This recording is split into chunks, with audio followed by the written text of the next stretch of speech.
عزیز دوستو، بزرگوں اور بھائیوں، کچھ چیزیں ایسی ہیں جن کا قرآن مجید نے بارہا تذکرہ فرمایا ہے۔ قرآن پاک کسی چیز کا ایک بات بھی ذکر کر دے تو وہ چیز ہمارے لیے دستور حیات اور منشور زندگی بن جاتی ہے۔ لیکن اگر اللہ تبارک و تعالیٰ کسی چیز کا بار بار تذکرہ فرمائے تو معنی یہ ہے کہ اس کی ہمیں بہت ہی زیادہ ضرورت ہے۔ ان چیزوں میں سے ایک چیز صبر ہے۔ قرآن پاک نے 100 سے زیادہ مرتبہ صبر کا تذکرہ فرمایا ہے۔ اتنی بڑی بات کو سمجھیے گا کہ 100 سے زیادہ مرتبہ قرآن پاک نے تذکرہ کیا ہے صبر کا، اور مختلف انداز میں۔ کہیں فرمایا کہ وَبَشِّرِ الصَّابِرِينَ، اے محبوب صبر کرنے والوں کو خوشخبری سنا دیجیے۔ کہیں فرمایا اِنَّ اللَّهَ مَعَ الصَّابِرِينَ، بے شک اللہ صبر کرنے والوں کے ساتھ۔ تو مختلف انداز میں، مختلف طریقوں سے اللہ تعالیٰ نے صبر کا تذکرہ فرمایا۔ سوسائٹی کے اندر، معاشرے کے اندر اور مسلمانوں کے اخلاقی رویوں کے اندر اگر صبر کو داخل کر لیا جائے تو ہم محسوس کریں گے کہ ہماری زندگی نہ صرف یہ کہ آسان ہو گئی ہے بلکہ محبتوں والی ہو گئی ہے، چاہتوں والی ہو گئی ہے۔ ہمارے رشتے ایک دوسرے سے ٹوٹ نہیں رہے بلکہ بننا شروع ہو گئے۔ تھوڑا سا صبر بہت ساری چیزوں کو ٹوٹنے سے بچا لیتا ہے۔ قرآن مجید کی جو آیت کریمہ میں نے تلاوت کی، یہ سورہ آل عمران کی آخری آیت ہے۔ اللہ تعالیٰ نے فرمایا یا ایھا الذین آمنوا اصبروا وصابروا، اے ایمان والو صبر کرو، صابر بنو۔ اے ایمان والو صبر کرو اور صابر بنو۔ کیا مطلب؟ پہلے صبر کا مطلب یہ ہے کہ اگر تمہیں کوئی ذاتی تکلیف پہنچے تو اس پر صبر کرو۔ وصابروا، اس کا معنی یہ ہے کہ اگر دشمن کے مقابلے میں کسی اور کی طرف سے کوئی تکلیف آئے تو اس پر بھی صبر کرو۔ پھر فرمایا ورابطوا، اور ہمیشہ کمر بستہ رہو، اسلامی سرحدوں کے پہرے دار رہو۔ واتقوا اللہ، اللہ سے ڈرتے رہو۔ لعلکم تفلحون، اس امید پر کہ اللہ تمہیں کامیابی عطا فرما دے، تم فلاح پا جاؤ۔ یا ایھا الذین آمنوا اصبروا وصابروا، اے ایمان والو صبر کرو اور صابر بنو۔ صبر کرو، صابر رہو، یعنی جو ذاتی تکلیف آئے اس پر بھی صبر کرو۔ اور مصابرہ کا معنی سامنے سے آنے والی تکلیف، اگر بیماری آ گئی، کوئی پریشانی آ گئی، کہیں کوئی اپنا دنیا سے چلا گیا تو یہ ذاتی تکلیف ہے، اس پر بھی صبر کرنا۔ اور اگر اپنوں نے، بیگانوں نے کوئی تکلیف پہنچا دی، کوئی اذیت دے دی، وہ اذیت کئی صورتوں میں ہو سکتی ہے۔ تانا بھی ایک اذیت ہے، طنز بھی ایک اذیت ہے، کسی شخص کے بارے میں غلط کلمہ کہنا بھی ایک اذیت ہے، اور مقابلے میں کھڑے ہو جانا، لڑائی کرنا، یہ بھی ایک اذیت ہے۔ اس پر بھی صبر کرو۔ ورابطوا، اور اس طرح کرو کہ کمر بستہ رہو، جد و جہد کرتے رہو۔ واتقوا اللہ، اللہ سے ڈرو۔ لعلکم تفلحون، تاکہ تم کامیاب ہو جاؤ۔ صبر جب آپ کرتے ہیں نا اور صبر کا ارادہ کرتے ہیں تو اللہ تعالیٰ صبر کی توفیق بھی عطا فرماتا ہے۔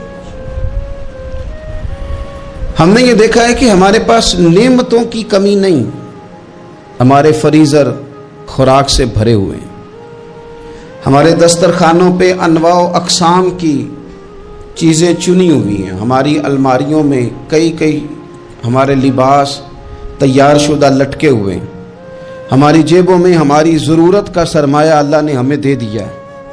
لیکن اس کے باوجود جو لوگ ایک دوسرے سے پیار نہیں کر پا رہے، جو ایک دوسرے کے قریب نہیں جا پا رہے، تو اس کی وجہ یہ ہے کہ صبر نہیں رہا، حوصلہ نہیں رہا، کسی چیز کو برداشت کرنا ہمارے مزاج کا حصہ ہی نہیں رہا۔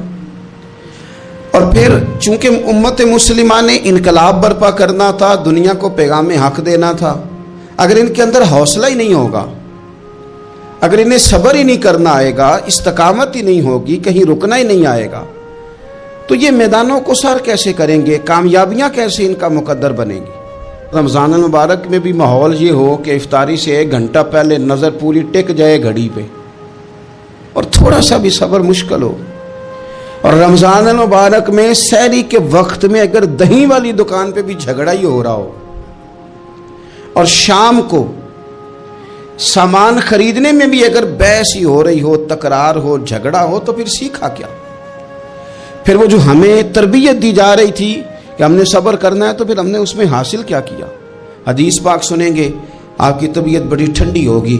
میرے نبی پاک صلی اللہ تعالی علیہ وسلم ارشاد فرماتے ہیں کہ جو بندہ سوال سے بچنا چاہے گا، ارادہ کرے گا اللہ میں نے کسی سے نہیں مانگنا، فرمایا جو سوال سے بچنا چاہے گا رب اسے سوال سے بچا لے گا۔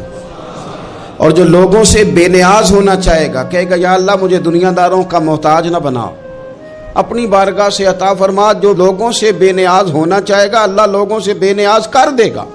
اور فرمایا جو صبر کا ارادہ کرے گا اللہ اسے صبر کی توفیق بھی عطا فرما دے گا۔ ارادہ تو کرے، پروگرام تو بنائے، توفیق تو اللہ دے گا۔ جو صبر کا ارادہ کرے گا اللہ صبر کی توفیق بھی عطا کر دے گا۔ اور حضور صلی اللہ تعالی علیہ وسلم فرمانے لگے، یاد رکھو کسی بندے کو جو بہترین تحفہ دیا گیا ہے نا، اگر کسی کو کوئی بہترین عطیہ ملا ہے تو پھر اللہ تعالیٰ نے اسے صبر عطا فرمایا ہے۔ یہ بہترین تحفہ ہے، اس سے زندگی سنور جاتی ہے، اس سے انسان باوقار اور مطمئن ہو جاتا ہے، اس سے اس کے شب و روز آسانی سے بیتتے ہیں، وہ دنیا کی پگڈنڈیوں سے آسانی سے گزر کے اللہ کی بارگاہ عالی مرتبت میں سرخرو ہو کر حاضر ہو جاتا ہے۔ لیکن اگر بے حوصلہ ہو، صبر نہ ہو، پھر نقصان روز بروز بڑھتا ہے۔ اور پھر میرے رسول پاک صلی اللہ تعالی علیہ وسلم ارشاد فرماتے ہیں کہ اصل بات یہ ہے کہ اللہ تعالیٰ نہ کسی بندے کا درجہ بلند کرنے کا ارادہ فرماتا ہے، لیکن اس کے اعمال اس طرح کے نہیں ہوتے کہ اس کا درجہ بلند کیا جائے۔ اب رب کیا کرتا ہے، اللہ تعالیٰ اس کو مال کی، جان کی، اولاد کی کسی مشکل میں ڈال دیتا ہے، اس مصیبت پر وہ بندہ صبر کرتا ہے تو اللہ تعالیٰ اس کا درجہ بلند فرما دیتا ہے۔ اعمال اس قابل نہیں تھے کہ درجات بلند ہوں، وہ اعمال کی بنیاد پر نہیں کر سکتا تھا تو اللہ نے کسی مشکل میں ڈال کے نا اپنے فضل سے درجہ بلند کر دیا۔ اب جو راہ طریقت کا مسافر تھا، جو سلوک کی منازل طے کر رہا تھا، جو اللہ رسول کے قریب جانے چاہ رہا تھا، اس کے لیے کتنی آسانی ہو گئی کہ مجاہدہ تو زیادہ نہ کر سکا، کثرت سے نفلی صوم و صلات کا بندوبست تو نہ کر سکا، تھوڑا سا صبر کیا، رب نے اپنا اور اپنے محبوب کا قرب عطا فرما دیا۔ تو یہ تو آپ صبر کرنے کے لیے جب نکلے ہیں تو آپ نے تو رب رسول کو پا لیا ہے۔ یہ صبر تو وہ والا سفر ہے جس کی جو منزل ہے وہ اللہ رسول کا قرب ہے۔ ہم لوگ تھوڑی تھوڑی باتوں میں حوصلہ ہار جاتے ہیں، صبر چھوڑ جاتے ہیں، پریشانی بڑھ جاتی ہے، پتہ نہیں ایسے محسوس ہوتا ہے کہ جیسے یہی بندہ دنیا کا سب سے دکھی بندہ ہے۔ تو ایک تو یہ کہ ذاتی حیثیت سے صبر کرے، ایک یہ کہ پھر دشمن کا جب مقابلہ ہو، آمن نصبرو و صابرو، آپ کا جب مقابلہ سامنے کسی کے ساتھ ہو